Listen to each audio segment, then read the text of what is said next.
Today I'm going to show you how to quickly and correctly assemble this treadmill.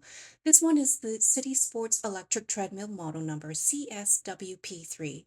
As you can see, the treadmill came very well packaged and we're going to go ahead and open it up and then assemble it. Inside you can see the treadmill is wrapped in clear plastic and tightly nestled in between some foam pieces.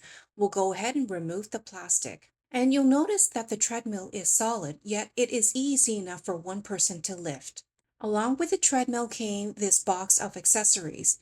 Inside we have a couple of Allen keys, a wrench, a small bottle of lubricant, and a safety lock. We also have the power cord and a couple of legs that we'll need to screw into the bottom of the treadmill. And I'm also glad to see there's a user manual with safety precautions, some installation instructions and assembly instructions, and then there's also some maintenance tips. And here's the remote control. It's a very simple one, only a power button and a plus and minus sign to control the speed. And then here's the tablet or phone stand that gets attached to the bar. So now we're going to go ahead and bring everything upstairs where the treadmill will go into one of the bedrooms. So now we have the treadmill up in the bedroom. It only required one strong person to bring the treadmill up, but that wasn't me. I just brought the box of accessories up.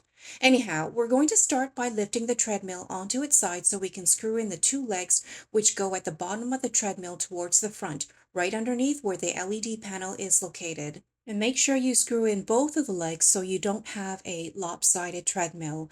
And if your floors are uneven, there are actually 4 additional foot pads already inserted that you can adjust.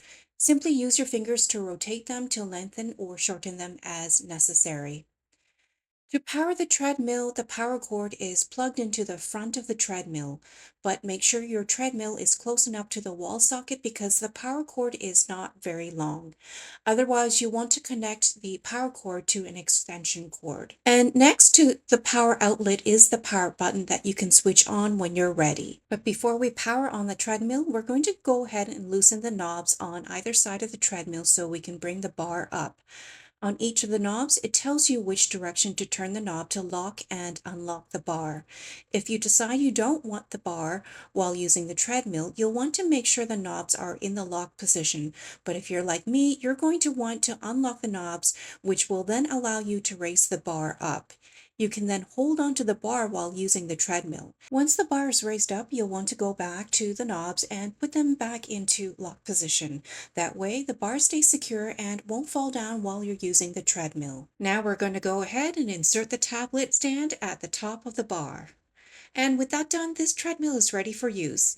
In my next video, I'll demonstrate how to use the treadmill to get a good workout that fits your personal capabilities and needs.